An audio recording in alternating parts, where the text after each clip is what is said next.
할렐루야, 말씀과 동행하는 하루에 나오신 여러분들 축복하고 환영합니다. 10월 3일 월요일 하나님께서 오늘도 기회한 하루를 주셨습니다. 오늘 하루 동안 주님께서 주시는 말씀, 마음을 받아 하나님을 기쁘게 해드리는 저와 여러분이 되기를 축복합니다. 사도신경으로 오늘 예배를 시작하겠습니다.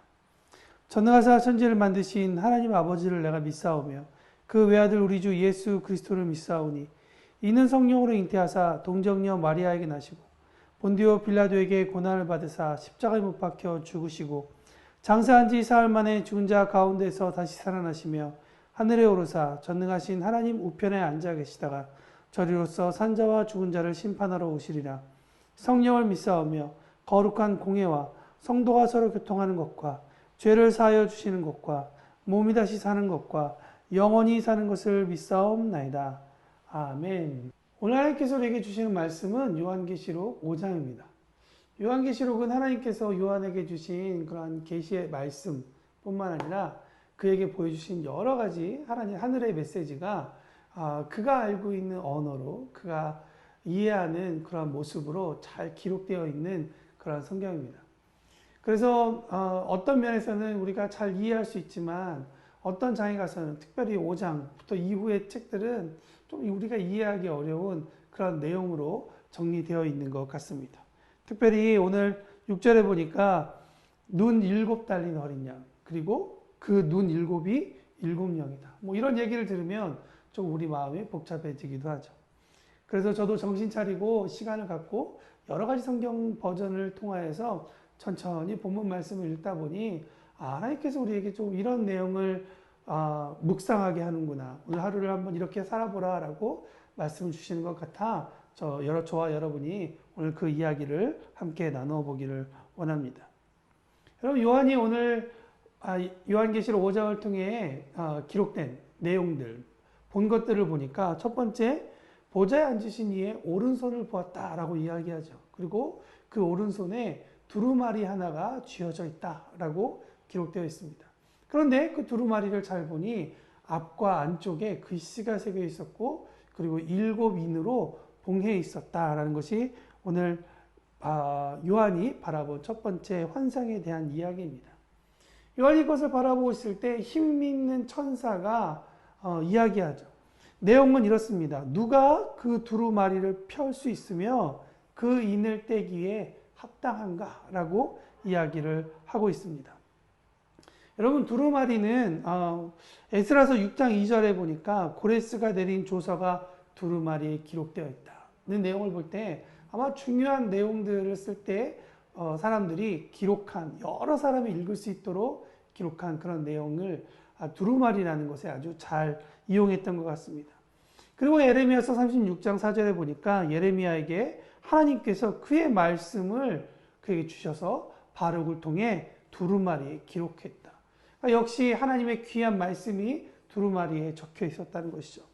그러나 단순히 하나님의 말씀이 적혀 있는 내용뿐만 아니라 조금 더 예레미야서나 에스겔서 같은 책을 읽어보면 두루마리는 어떤 역할을 하고 있었냐면, 특별히 에스겔서 2장과 3장에 보니까 환상 속에서 애곡과 재앙이 기록된 하나님의 말씀 두루마리를 먹으라라는 명령이 환상 가운데 그에게 또한 일어난 것처럼, 또 그리고 스가랴서 5장에 보니까 범죄자에 대한 저주가 기록된 날아가는 두루마리 환상이 보인 것처럼 두루마리는 단순히 그냥 기록되어 있는 어떤 편지가 아니라 그 하나님의 마음이 기록되어 있는 그런 하나님의 마음을 상징하는 그런 것이라고 이야기할 수가 있을 것 같습니다.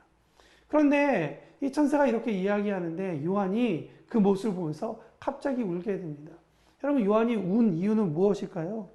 내용을 보니까 하늘 위, 땅 아래, 그러니까 이 모든 공간 가운데 그 두루마리의 내용을 보거나 또는 그것을 열 수 있는 합당한 사람이 보이지 않았다.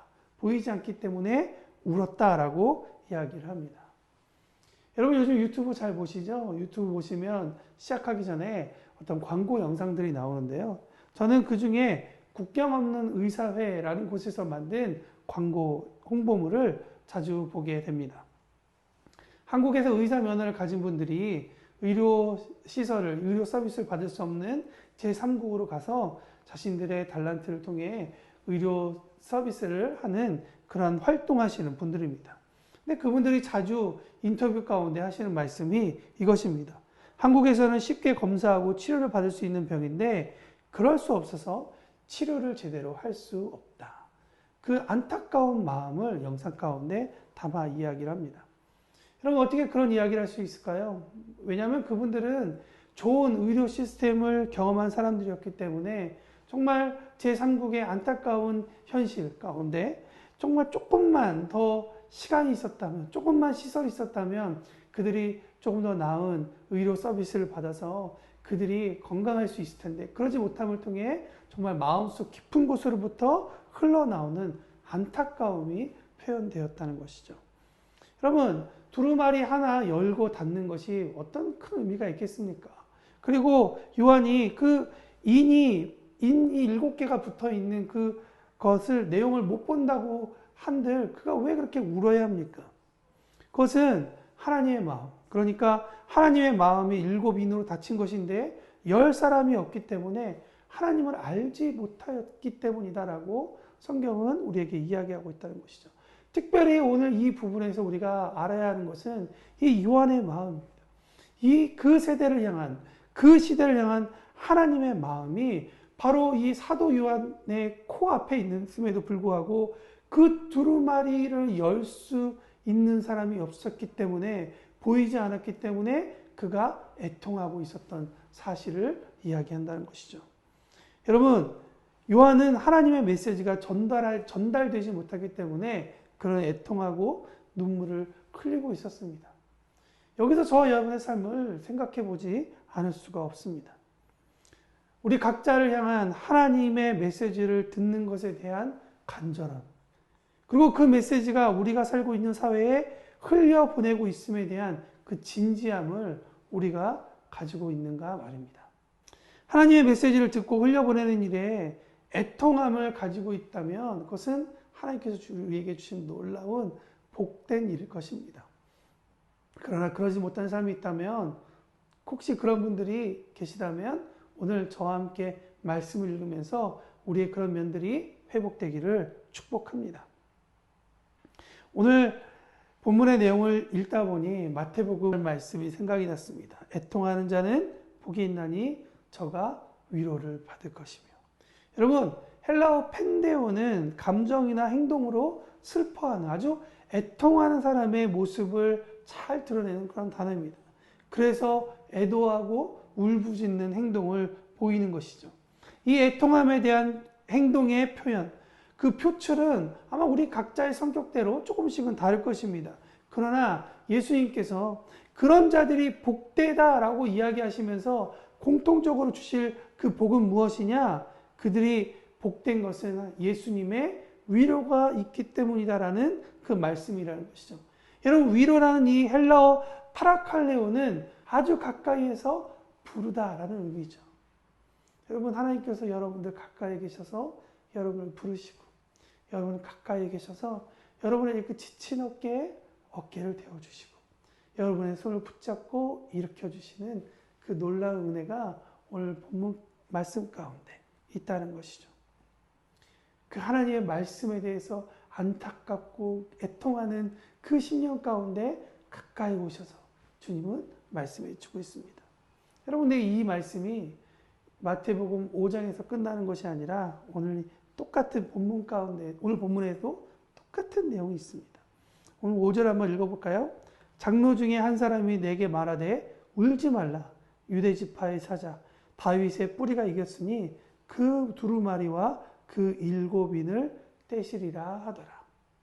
여러분, 장로 중에 한 사람이 요한에게 이야기합니다. 그래, 그 메시지를 너에게 읽어줄 사람이 있어. 그 인을 뗄 사람이 있다. 유대 지파의 사자 다윗의 뿌리가 되는 사람. 누구죠? 네, 바로 희생제물이신 예수 그리스도입니다. 복인된 두루마리는 어린 양으로서 그리스도이신 예수님이 하늘 아버지로부터 받은 아주 독특한 역할, 즉 그리스도의 주권을 상징하고 있다는 것입니다. 복음서에 등장한 예수님을 통하지 않으면 하나님 아버지의 마음이 아닌 자기 뜻, 자기의 지식으로 봉인을 떼고 이것이 하나님이다라고 말하는 어리석고 거짓말하는 자가 되는 것입니다. 그렇기 때문에 애통하는 자가 복된 것이 아주 하나님 가까이에서 그분께서 말씀을 통하여 그분께서 함께 하심을 통하여 그에게 위로를 주시기 때문입니다. 가까이에서 보여주시고 알려주신다는 것이죠. 예수님께서도 요한복음 14장 9절에 이렇게 말씀하셨습니다. 당신을 본 자는 아버지를 보았다. 하나님의 마음을 알기 위한 일은 잘 보이지 않습니다. 그 노력은 다른 사람들에게 어쩌면 인정받지 못할 수도 있습니다. 여러분, 그러나 하나님은 아십니다. 그분의 마음을 알기 위해 간절하고 또 그분의 메시지가 자신의 삶 가운데 잘 쌓여질 뿐만 아니라 그것을 자기의 탤런트대로 이 사회 가운데 흘려보내기 위해 아주 진지하게 살아가는 사람들에게 하늘의 위로가 있다는 사실을 꼭 기억하는 저와 여러분이 되시기를 바랍니다. 그래서 누군가 이야기했죠? 우리의 위로는 바로 예수 그리스도입니다. 예수님의 위로가 저와 여러분 가운데 있기를 축복합니다. 여러분, 그렇다면 일곱인에 대한 내용은 무엇일까요? 그것은 내일 말동학 가운데 여러분이 함께 말씀을 읽고 우리 이윤경 목사님을 통해 아시면 되겠습니다. 저 오늘 말씀 한 가지만 더 보고 마치기를 원하는데요. 그렇다면 위로와 예수님에 대해서 하늘은 어떠한 하늘은 어떠한 모습을 취하고 있을까요? 신학자들이 말하는 요한계시록 5장은 어린 양의 직위식 또는 위임식 또는 서임식, 그러니까 인정해주는 그러한 식이라고 이야기합니다. 어떤 이론이든 주장이든 모두가 같은 결론으로 가고 있는데 그것은 무엇이냐면 어린 양이신 그리스도 예수의 왕되심에 대한 주권을 하늘에서는 높여 찬양한다라는 것입니다. 유대인에게는 세 가지 하늘에 대한 개념이 있다고 얘기하죠. 첫 번째는 우리가 보고 있는 이 하늘, 공간. 두 번째는 영적인 하늘, 그러니까 하늘의 권세, 사단과 또 천사들이 싸우는 그곳. 그리고 세 번째 공간은 하나님께서 다스리시는 하나님의 나라, 완벽한 곳이다라고 이야기들 합니다. 물론 이 개념들은 확장적인 개념입니다. 근데 여러분 아마도 에베소서 4장 10절에서 말하고 있는 것처럼 이 하늘은 모든 하늘 위의 하늘, 그러니까 이 완벽한 하늘에 대해서, 완벽한 하나님에 대해서 가르치고 있다고 생각합니다. 여러분, 그것은 무슨 일을 할까요? 여러 가지 일들이 있겠지만 오늘 본문에서는 이 예수님의 왕되심에 대해서 6절부터 14절까지 이렇게 이야기를 합니다. 두 번째 장면인데 조금 깁니다. 정리해보면 첫 번째, 보좌와 네 생물과 장로들 사이에 어린 양이 서 있습니다. 근데 그 어린 양이 일찍 죽임을 당한 것처럼 요한은 보았습니다. 바로 예수님의 십자가의 희생의 모습이겠죠. 그리고 그 어린 양이 나와서 보좌에 앉으신 이의 손에서 어떻게 하죠? 두루마리를 손에 취하시게 됩니다. 그리고 어린 양이 두루마리를 취할 때 어떤 일이 일어나냐면 네 생물과 24장로들이 그 앞에 엎드려서 각각 검은 거와 그러니까 현악기와 향이 가득한 금, 대접을 가지고 나왔다는 것이죠. 그리고 그들이 새 노래를 부르죠. 노래 내용은 두루마리를 가지시고 그분은 임봉을 떼기에 합당하시다. 그분은 죽임을 당하사 모든 사람들을 피로 사서 하나님께 드리셨다. 저희로 우리 하나님 앞에서 나라와 제사장들을 삼으셨다. 그리고 땅에서 왕들, 세상의 왕이 아닌 하나님 나라를 선포하는 그 예수님의 제자들의 삶, 그들을 그렇게 살 것이다 라고 이야기하죠. 저들이 그렇게 노래할 때 그들을 감싸고 있었던 수천수만의 그 천사의 음성의 노래는 이런 내용이었습니다. 죽임을 당하신 어린 양은 능력과 부와 지혜와 힘과 존귀와 영광과 찬송을 받기에 합당하다. 여러분, 가장 그분의 이름을 찬양할 수 있는 좋은 단어들을 더 썼습니다. 우리가 이해할 수 있는 그러한 단어들로 이야기하자면 아마 이 내용을 다 써도 모자랄 것입니다. 하늘 위에서와 땅 아래, 땅 위에, 그리고 땅 아래, 바다 위에 그 모든 만물, 피조물들이 이렇게 선포합니다. 보좌에 앉으신 이와 어린 양에게 찬송과 존귀와 영광과 권능을 세세토록 돌릴지어다. 여러분, 이 내용은 요한계시록에만 기록된 내용이 아니라 이미 다니엘서를 통하여서 우리에게 예언하신 그러한 말씀입니다. 자, 오늘 시간이 많이 갔음에도 불구하고 제가 이 내용을 왜 굳이 이야기하느냐. 여러분, 자연은 저토록 예수님의 그리스도 되심, 왕 되심을 저렇게 찬양하고 있는데 여러분과 저는 정말 그런 찬양을 하고 있나? 오늘 제 마음 가운데 저를 두드렸던 질문이었습니다. 사는 것에 바빠서 봉인된 두루마리가 펴지던 말든 하나님의 마음이 전해지던 말든 상관없이 살고 있지는 않은지, 예수님의 고결한 희생, 그로 인한 우리 개인의 구원과 또 그것을 넘어선 모든 사람에게 열린 구원의 기회, 그리고 그 일을 찬양하는 일에 하나님이 창조하신 모든 공간과 영역, 자연이 그렇게 찬양하고 있는데 우리는 그것에 대한 애통함이 있느냐는 말씀입니다. 너무 제 스스로가 창피하고 또 많이 벗어났구나, 죄 가운데 있구나 라는 저의 모습을 발견하는 그러한 시간이었습니다. 그래서 오늘 저는 여러분에게 도전하고 싶습니다. 오늘을 정말 예수님의 이 왕되심을 찬양하는 하루가 되었으면 좋겠다. 찬양을 불러도 내 마음이 아프고 치료해 주세요 등등 뭐 이런 귀한 가사가 담겨 있는 찬양도 있지만, 여러분, 오늘은 예수님 구원해 주셔서 감사합니다, 예수님 참 멋지세요 라는 이런 주님의 왕되심을 감사하며 찬양하는 그런 찬양을 불러드리는 하루가 되면 어떨까. 오늘 또 특별히 휴일이잖아요. 그런 하나님께 틈을 만들어서 정말 감사의 내용을 담아 우리의 애교를 하나님께 드리는, 예수님께 드리는 그런 하루가 되면 좋겠습니다. 예수님은 우리가 생각하는 것보다 크시고 우리가 가늠할 수 없는 죄값을, 가늠할 수 없는 고통과 방법을 통해 고귀하게 치루셨던 분이라는 사실, 여러분, 우리가 꼭 기억하고 그렇게 찬양하면 좋겠습니다.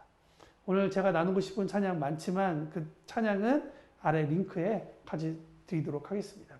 원하시는 분들은 그 내용들을 보시고요, 찬양하며 주님을 생각하는 오늘 귀한 하루, 또 좋은 쉼이 되는 하루가 되었으면 좋겠습니다. 다 함께 기도하겠습니다.